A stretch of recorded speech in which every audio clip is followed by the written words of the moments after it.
Today topic is air, soil and water pollution. Air, water and soil pollution. ఈ నేల నీరు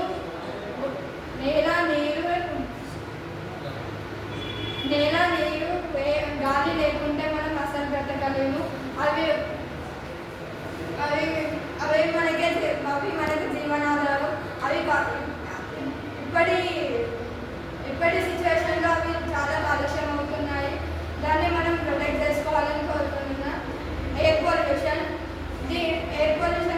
ద్వారా WHO 70 లక్షల మంది చనిపోతున్నారు ఎయిర్ పొల్యూషన్ ద్వారా. ఎయిర్ పొల్యూషన్ అనేది వాహనాల నుంచి పొగ, ఫ్యాక్టరీస్ నుంచి వచ్చే పొగ గాలిని చాలా కాలుష్యం చేస్తుంది. కాబట్టి మనం ఎయిర్ని పొల్యూట్ కాకుండా చూసుకుందాం.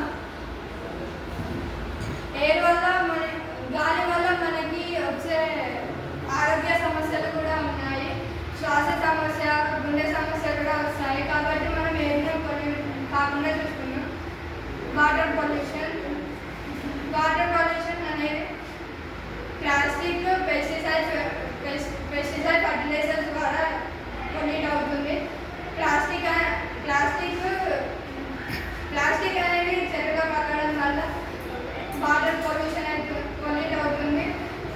ఇంతకు ముందు డేస్లో చెరువులో వాటర్ కూడా తాగేవారు. ఇప్పుడు దాన్ని చూద్దామన్నా కూడా మురికిగా ఉంటుంది. కాబట్టి మనం వాటర్ని కూడా పొల్యూట్ చేసుకోవాలి, పొల్యూట్ కాకుండా చూసుకోవాలి.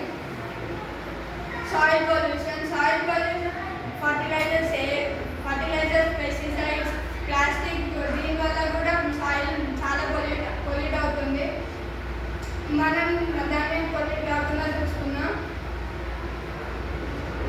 ఇవి పొల్యూట్ కాకుండా ప్రభుత్వం కూడా చట్టాలు తీసుకోవాలని కోరుకుంటున్నాం. మనం కూడా జాగ్రత్తలు తీసుకోవాలి, చెట్లు నాటాలి.